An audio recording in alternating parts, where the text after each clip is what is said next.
자, 지금 전 세계 에너지 시장에 엄청난 지각 변동이 일어나고 있죠. 오늘 그 한가운데 있는 기업, 바로 원전 르네상스의 최대 수혜주로 꼽히는 두산 에너빌리티를 아주 깊숙이 파헤쳐 보겠습니다. 시작부터 한번 보시죠. 이 숫자, 네, 플러스 384%. 이게 지난 1년 동안 두산 에너빌리티 주가가 얼마나 폭발적으로 올랐는지를 보여주는 겁니다. 정말 경이로운 수익률이죠? 시장의 모든 관심이 이쪽으로 쏠리고 있다는 명백한 증거입니다. 그럼 여기서 가장 중요한 질문이 나오죠? 이 엄청난 상승세, 과연 거품일까요? 아니면 거대한 시대적 흐름의 시작일 뿐일까요? 이번 시간에는 이 핵심 질문에 대한 답을 찾기 위해서 전망과 구체적인 매매 전략까지 한번 제대로 짚어보겠습니다. 네, 먼저 긍정적인 이야기부터 시작해보죠. 도대체 왜 이렇게까지 뜨거운 기대를 한몸에 받고 있는 걸까요? 두산 에너빌리티의 장밋빛 미래를 이끄는 그 성장 동력이 뭔지 하나씩 살펴보겠습니다. 모든 것의 시작은 바로 이 거대한 연쇄 반응입니다. 자, 1단계. AI 데이터 센터랑 전기차가 지금 말 그대로 붐이죠. 그럼 이게 뭘로 이어질까요? 바로 2단계. 인류 역사상 본 적 없는 수준의 전력 수요 폭증입니다. 그럼 이 어마어마한 전기를 안정적으로 또 탄소 배출 없이 공급하려면 결국 답은 3단계. 원자력 발전의 재평가로 이어지는 겁니다. 이 흐름이 핵심이에요. 그리고 이건 그냥 그럴 것이다 하는 추측이 아닙니다. 이 슬라이드를 보시면 구체적인 숫자가 나오죠. 전 세계적으로 2050년까지 원전 용량을 크게 늘리기로 했고 당장 2030년까지 신규 원전 10기가 착공에 들어갑니다. 우리나라도 보세요. 11차 전력 수급 기본 계획 여기서 2038년까지 대형 원전이랑 차세대 SMR 도입을 아예 못 박았습니다. 이건 두산 에너빌리티에게 거대한 기회의 문이 활짝 열렸다는 뜻입니다. 그런데 왜 하필 두산 에너빌리티냐? 이 기회를 왜 독차지할 수 있느냐? 바로 경제적 해자 때문입니다. 쉽게 말해서 다른 회사들이 감히 넘볼 수 없는 강력한 진입장벽 같은 거죠. 두산 에너빌리티는 원전의 심장이라고 불리는 핵심 부품들을 쇳물 오기는 단계부터 설계, 제작, 조립까지 한 곳에서 다 해낼 수 있는 전 세계에서도 몇 안 되는 기업이거든요. 이 표를 보면 더 흥미롭습니다. 경쟁력이 한두 개가 아니에요. 대형 원전은 물론이고 차세대 에너지원으로 꼽히는 가스터빈 기술도 국산화에 성공했죠. 근데 진짜 게임 체인저는 바로 SMR, 소형 모듈 원전입니다. 여기서 미국의 잘 나가는 설계 회사들의 생산을 독점적으로 맡는 파운드리 역할을 선점했어요. 이게 뭐냐면 반도체 시장의 TSMC 같은 겁니다. 설계는 다른 곳에서 해도 생산은 두산 에너빌리티만 할 수 있다는 거죠. 엄청난 겁니다. 그리고 이게 바로 회사가 공식적으로 밝힌 미래 비전입니다. 과거에 돈 안 되는 사업들 비중은 줄이고 원자력, SMR, 가스터빈 같은 고부가가치 핵심 사업으로 수주 잔고의 70% 이상을 채우겠다는 거예요. 이건 그냥 건설사가 아니라 첨단 에너지 기술 기업으로 완벽하게 탈바꿈하겠다는 선언이나 마찬가지입니다. 자, 여기까지 들으면 정말 완벽해 보이죠? 하지만 투자는 항상 동전의 양면을 봐야 합니다. 이제 시선을 돌려서 냉정한 현실, 그러니까 지금 당장의 실적과 주가 수준은 과연 어떤지 한번 꼼꼼하게 들여다보겠습니다. 우선 매출부터 보시죠. 2024년에 16조 원대, 2025년엔 17조 원대로 회사의 덩치는 꾸준히 커지고 있습니다. 네, 여기까지는 우리가 기대했던 성장 스토리랑 딱 들어맞네요. 그런데 바로 다음, 영업이익을 보면 고개를 갸웃하게 됩니다. 매출은 늘었는데 영업이익은 오히려 1조 원에서 7천억 원대로 25%나 뚝 떨어졌어요.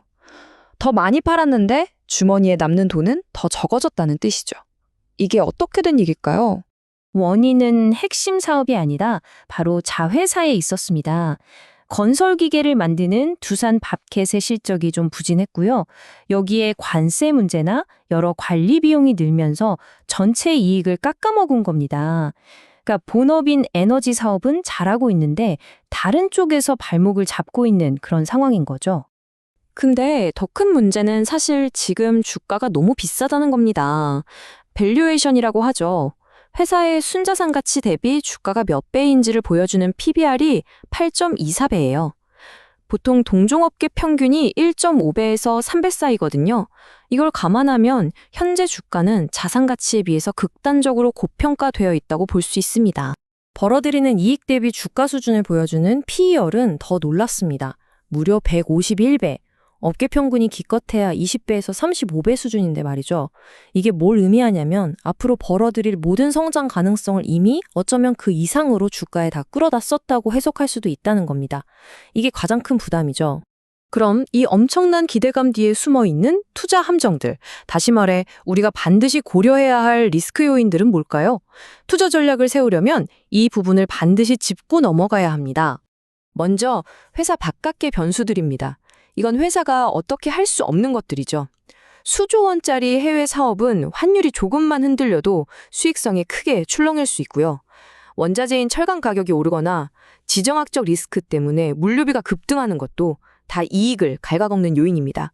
그리고 가장 중요한 거, 에너지 정책은 정권이 바뀌면 언제든 180도 뒤집힐 수 있다는 리스크가 항상 존재합니다.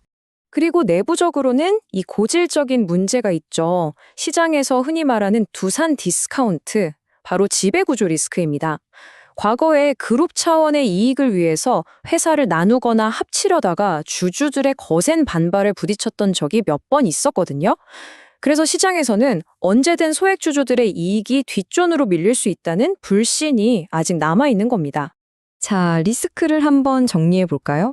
재무적으로는 고평가 부담이 가장 크고요. 지배구조 이슈라는 잠재적 폭탄이 있고 외부 환경 변수와 자회사 실적 부진이라는 아킬레스건도 안고 있습니다. 기회가 큰 만큼 위험도 아주 명확한 상황이라고 할 수 있겠죠. 그럼 이제 이 모든 정보를 종합해서 가장 중요한 결론을 내려봐야겠죠. 이 엄청난 기회와 명백한 위험 사이에서 우리는 과연 어떤 투자 전략을 세워야 할까요? 기술적으로 봤을 때 딱 두 개의 가격대를 기억하셔야 합니다.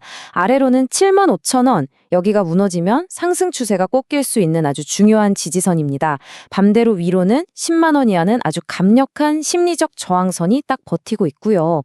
이 가격대를 기준으로 세 가지 시나리오를 그려볼 수 있습니다. 만약에 체코 원전 수주 같은 초대형 호재가 터진다? 그러면 11만 원을 뚫고 그 이상을 노려볼 수 있겠죠? 하지만 별다른 소식 없이 지금처럼 고평가 부담이 계속된다면 8만 5천 원에서 10만 원 사이 박스권에서 지루하게 움직일 가능성이 높습니다. 그리고 최악의 경우 아까 말씀드린 리스크들이 현실화돼서 7만 5천 원 지지선이 무너진다? 그때는 비중을 줄이는 결단이 필요합니다. 그래서 이 모든 분석을 종합한 최종 결론은 보유, 즉 관망, 홀드입니다. 지금 주가가 너무 많이 올라서 따라 들어가는 건 위험 부담이 너무 커요.